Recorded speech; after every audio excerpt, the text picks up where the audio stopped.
और संग्राम में आज आपको बताने वाला हूं कि क्या सीरिया में महाविनाश की तैयारी इजराइल की तरफ से कर ली गई है, क्योंकि पूरी दुनिया ने आज वो देखा है जिसकी कल्पना सीरिया में किसी ने नहीं की थी।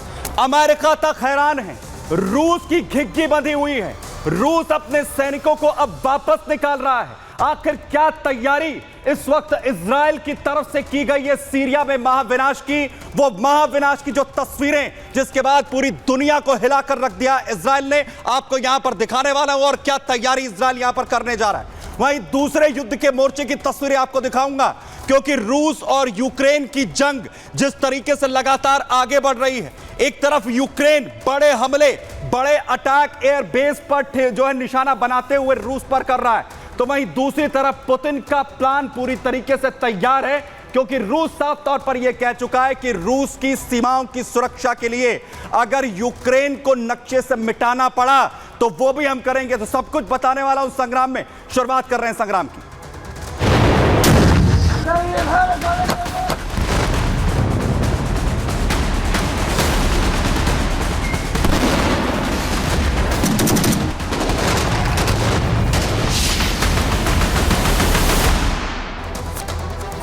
तो शुरुआत आज की सबसे बड़ी खबर के साथ करने जा रहा हूं और सबसे पहले आपको सीरिया के हालात बताने वाला हूं, क्योंकि सीरिया के अंदर जो तस्वीर जो है वो पेश की गई है इजराइल की तरफ से सबसे बड़े महाविनाश की, और अब यह कहा जा रहा है कि यह शुरुआत इजराइल ने कर दी है वो प्लान मिडल ईस्ट का, जिसके लिए पहले ही इजराइल ने कहा था कि नक्शा पूरी तरीके से मिडल ईस्ट का हम बदल देंगे। और लगातार पिछले दिनों मिडल ईस्ट में लेबनान, गाजा, हिजबुल्ला सब पर जो वार इजराइल के देखने को मिले हैं, उसके बाद अब सबसे बड़ा अटैक किया गया है सीरिया के अंदर, जिसने दहलाकर रख दिया है सीरिया को। तस्वीरों के साथ यहां पर शुरुआत कर रहा हूं, फुल फ्रेम वो आपको तस्वीरें यहां पर दिखा रहा हूं, जिसके बाद पूरी दुनिया इस वक्त दहली हुई है। ये वो सबसे बड़ा हमला टार्टूस में इजराइल की तरफ से किया गया है, जिसके बाद अमेरिका तक, रूस तक चर्चा हो रही है।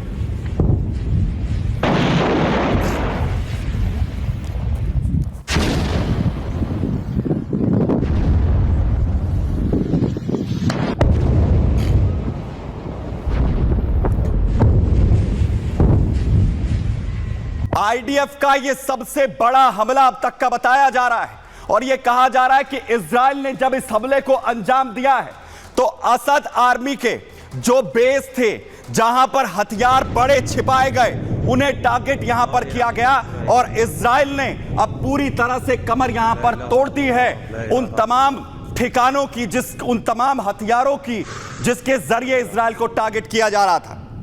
ला इलाहा इल्लल्लाह।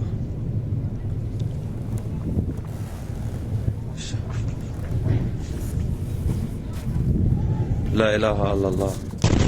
और अगर इस बड़े विस्फोट की बात करें, कितना भयंकर यह विस्फोट था। 3 रिक्टर स्केल का जो भूकंप है वो महसूस किया गया है। 3 रिक्टर स्केल तक का जो भूकंप है वो आया, और तकरीबन 800 किलोमीटर दूर इसके मैग्नीट्यूड को जो है वो मापा गया है। और दावा यह किया जा रहा है कि अभी तक के जो हमले पिछले 10 सालों के अंदर, पिछले दशक में सीरिया पर हुए हैं, उसमें सबसे बड़े हमलों में से एक यह हमला है। और इजराइल लगातार जो बड़े हमले एक के बाद एक अंजाम दे रहा है। वहीं कौन से खतरनाक हथियार की बात की जा रही जिसका इस्तेमाल सीरिया पर किया गया है? बस्टर बम जो अभी तक इजराइल लगातार अपने दुश्मनों पर इस्तेमाल करता रहा है।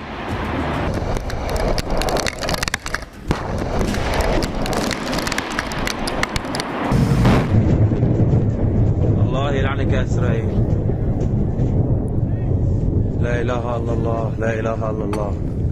तो पूरी तरह से सीरिया को दहलाकर रख दिया है इजराइल ने, और अपनी पूरी वो भूमिका जो इजराइल ने कही थी कि मिडल ईस्ट का नक्शा बदल देंगे, उसकी शुरुआत जिस तरीके से हुई थी, अब बारी महाविनाश की इस वक्त सीरिया में देखने को मिल रही है। आखिर कैसे इस बड़ी स्ट्राइक को अंजाम दिया गया, जिसके बाद पूरी दुनिया इस वक्त दहली हुई है, और आखिर क्या होने जा रहा है सीरिया में। और सबसे पहले इस बड़े अटैक को समझिए। तटीय शहर टार्टस जहां पर यह बड़ी एयर स्ट्राइक की गई है इजराइल की तरफ से। बड़ा हमला यहां पर हुआ।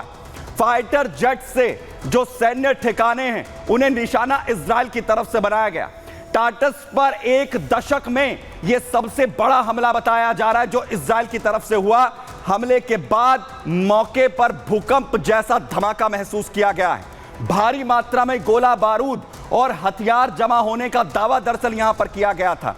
एयर डिफेंस यूनिट और मिसाइल डिपो जिसे पूरी तरह से ध्वस्त इजराइल ने कर दिया है अपने इस बड़े हमले में। एयर डिफेंस यूनिट और वो मिसाइलें जिनका इस्तेमाल यहां पर हो रहा था। वहीं एक बार फिर से नेतन्याहू ने अपनी बात दोहराते हुए कहा कि हमने ये कहा था कि नक्शा बदलेंगे मिडिल ईस्ट का, बदल रहे हैं और उसी स्ट्रैटेजी पर काम कर रहे हैं। जरा सुनिए नेतन्याहू को। करीब 1 साल पहले मैंने कहा था कि हम मिडिल ईस्ट का चेहरा बदल देंगे और हम वास्तव में ऐसा कर भी रहे हैं। आज सीरिया वो सीरिया नहीं है, लेबनान भी वही लेबनान नहीं है, गाजा को भी हमने बदल दिया और सबसे अहम ईरान भी आज वही ईरान नहीं है। इससे हमें अपनी बढ़ती ताकतों का भी एहसास है। आज हम जो चाहे करवा पा रहे हैं। ये हम इसलिए भी कर रहे हैं ताकि सभी देशों के साथ अपने संबंध और सुरक्षा सुनिश्चित कर सकें। हमारी सभी सीमाओं पर स्थिरता और सुरक्षा सुनिश्चित रहे। नेतन्याहू कह रहे हैं कि हम अपने उसी एक्शन प्लान पर इस वक्त लगे हुए हैं जिसकी हमने बात यहां पर की थी। वो यहां आपको बताता हूं कि जब से इस युद्ध की शुरुआत हुई आखिर कैसे पूरी तरह मिडिल ईस्ट का नक्शा इजराइल ने बदल कर रख दिया है। दरअसल इजरायली हमले में गाजा पट्टी से जो शुरुआत हुई थी, जहां पूरी तरह से तबाही इजराइल की तरफ से बचा दी गई, वहीं यहूदी बस्तियों को वहां पर अपना कब्जा मजबूत करने के लिए और भी ज्यादा कोशिश जो है वो इजराइल ने की है। लेबनान पर बड़ा पलटवार हुआ। हिजबुल्लाह की कमर जो है वो इजराइल की तरफ से तोड़कर रख दी गई। बड़े हमले हुए। उधर ईरान पर हमला कर मिसाइल क्षमता को ईरान की पूरी तरह बर्बाद कर दिया गया इजराइल की तरफ से। गोलान हाइट्स की बात करिए। गोलान हाइट्स पर 1967 में इजराइल ने कब्जा किया था। अपनी सीमाओं को बफर जोन्स बनाकर और ज्यादा मजबूत सीरिया की ओर से किया था और अब बड़ी बात यह हो रही है कि गोलान हाइट्स में और ज्यादा इजरायली बसाने की तैयारी इजराइल की तरफ से यहां पर की जा रही है और यह कहा जा रहा है कि अपनी सीमाओं को और सुरक्षित करेंगे। लेकिन बड़ी अपडेट आपको यहां पर दूं, यूएई की तरफ से सवाल उठाए जा रहे हैं। यूएई इजराइल के गोलान हाइट प्लान्स को लेकर नाराज दिख रहा है।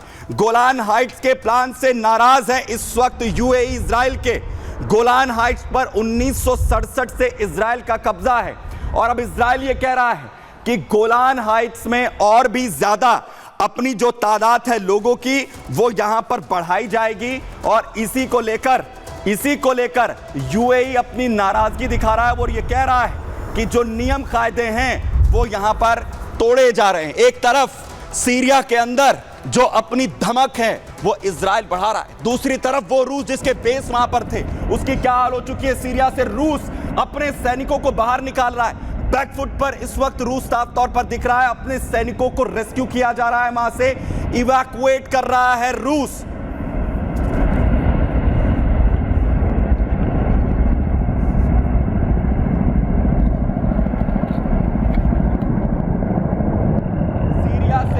लगातार अपने सैनिकों को बाहर निकाल रहा है और इसके लिए बाकायदा उसने अपने प्लेन्स को खमीमी एयरबेस, क्योंकि 2 एयरबेस है वहां पर और खमीमी एयरबेस सबसे बड़ा एयरबेस है रूस का, वहां पर तमाम बड़े प्लेन्स को यहां पर उसने भेजा था। इससे पहले एक बड़ा जमावड़ा जो है वो खमीमी एयरबेस पर देखने को मिला था। IL-76 समेत अलग अलग उसके प्लेन्स जिसने उसे रूस की तरफ से भेजा गया था सीरिया के अंदर।